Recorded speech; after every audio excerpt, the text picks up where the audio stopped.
दोस्तों, जैसा कि आप सभी जानते हैं कि हिंदू धर्म में यमराज को मृत्यु का देवता माना जाता है। में निवास करते हैं।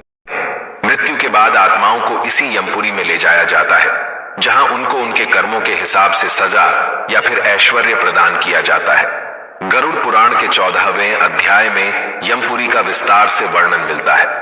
आज की इस वीडियो में हम आपको बताएंगे कि यमलोक कितना बड़ा है और देखने में कैसे दिखता है, इसे बनाया किसने है, यमराज की सभा कैसी होती है, जहां मृत आत्माओं को उनके कर्मों के हिसाब से सजाएं सुनाई जाती हैं। सभा में यमराज किसके साथ बैठते हैं और मनुष्यों को उस सभा में किन किन द्वारों से ले जाया जाता है। दोस्तों, यमपुरी से जुड़ी आश्चर्यजनक बातें जो गरुड़ पुराण में भगवान विष्णु ने गरुड़ जी को बताया था, इस वीडियो के माध्यम से आपको भी पता चले। पुराण के अनुसार जब भगवान श्री विष्णु ने अपने वाहन पक्षीराज गरुड़ को जीवन और मृत्यु का संपूर्ण रहस्य बता दिया, तब गरुड़ ने उनसे पूछा कि हे स्वामी, आपके पवित्र वचनों से मैं जीवन और मृत्यु का रहस्य तो जान गया, परंतु कृपया कर मुझे यह भी विस्तार से बताएं कि यमराज की वह सभा कैसी है जहां इंसानों और पृथ्वीलोक के अन्य प्राणियों की आत्माओं को मृत्यु के बाद लाया जाता है और फिर उनके कर्मों के आधार पर उन्हें सजाएं दी जाती हैं। तब भगवान विष्णु ने पक्षीराज गरुड़ को बताया कि हे पक्षी श्रेष्ठ, यमराज, जिन्हें धर्मराज के नाम से भी जाना जाता है, वह यमपुरी में निवास करते हैं। संपूर्ण वज्र से बना हुआ यह लोक नारद आदि मुनियों के लिए भी अगम्य है। यमराज के इस भवन का निर्माण देवशिल्पी भगवान विश्वकर्मा द्वारा किया गया है। धर्मराज का यह लोक अभेद है। यह लोक इतना सुरक्षित है कि यहाँ असुर तो क्या, देवता भी यमराज की मर्जी के बिना प्रवेश नहीं कर सकते। यहाँ यमराज की सभा होती है, जिसमें आने वाली आत्माओं को उनके कर्मों के आधार पर न्याय मिलता है। यमराज का यह महल चौकोर है, जिसमें चारों दिशा में 4 द्वार हैं, जो चारों ओर से ऊंची ऊंची दीवारों से घिरा हुआ है।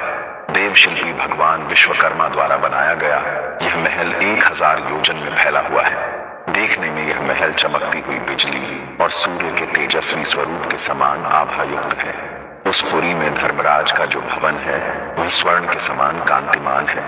500 योजन ऊंचा और 1000 खंभों वाला यमराज का यह भवन कई तरह की मड़ियों से सुसज्जित है। सैकड़ों घंटों की ध्वनियां उस भवन में हमेशा गूंजती रहती हैं। यहाँ पर शीतल मंद वायु बहती रहती है, जिनके बीच अनेक प्रकार के उत्सव होते हैं। यमराज की सभा बहुत विशेष है। ये 100 योजन तक फैली है, इच्छा स्वरूप आकार बदल लेने वाली तथा देवलोक एवं मृत्युलोक के सभी रसों से परिपूर्ण है। वहां ना अधिक ठंडी है, ना अधिक गर्मी। वहां ना किसी को भूख प्यास लगती है और ना ही किसी प्रकार का दुख होता है। धर्मराज की सभा में धर्म की प्रवृत्ति होती है, न वहां पक्षपात होता है और ना ही वहां झूठ बोला जाता है।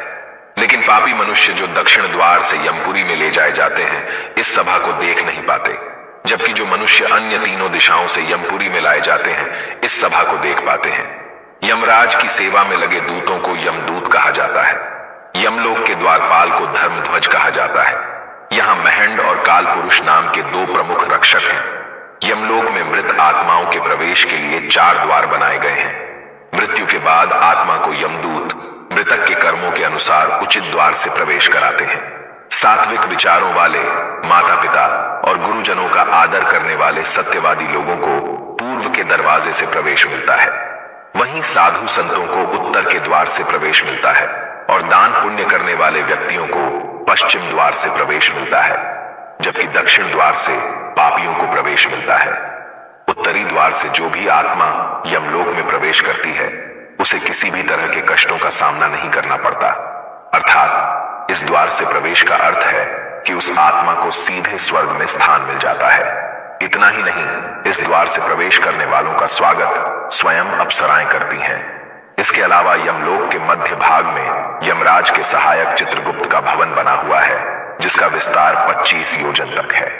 चित्रगुप्त का यह भवन लोहे के सरियों द्वारा चारों ओर से घिरा हुआ है, जिसमें आने जाने के लिए सैकड़ों गलियां हैं और सैकड़ों पताकाओं से सुशोभित रहता है।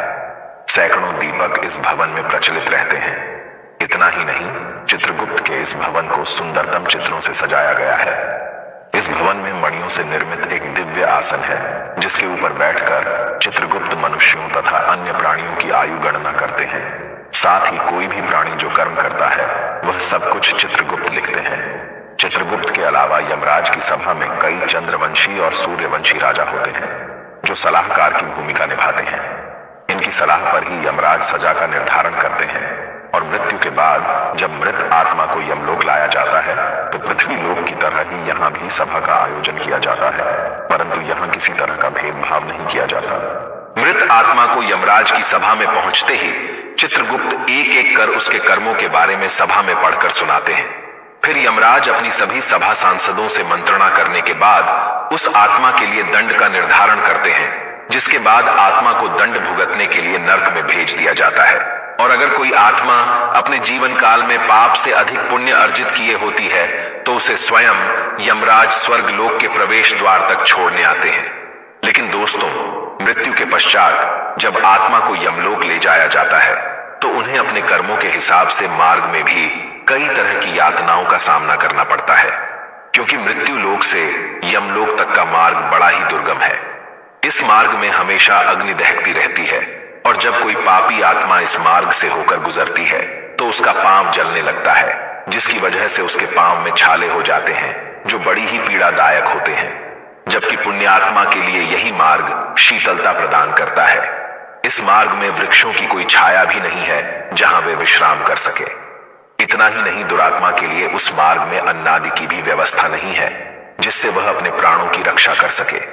इस मार्ग में जल होते हुए भी पापी आत्मा को जल दिखाई नहीं देता जिससे वह अपनी प्यास बुझा सके, जबकि पुण्य आत्मा को इस मार्ग में वह सब कुछ मिलता है जो उसने जीवित रहते हुए दान किया था। इसीलिए हिंदू धर्म में कहा गया है कि मनुष्य को चाहिए कि वह अधिक से अधिक वस्तुओं का दान करे ताकि उसे मृत्यु के पश्चात किसी भी तरह की तकलीफों का सामना न करना पड़े, क्योंकि मृत्यु के पश्चात मनुष्यों के साथ वही जाता है जो उसने अपने जीवन काल में पाप या पुण्य अर्जित किया होता है।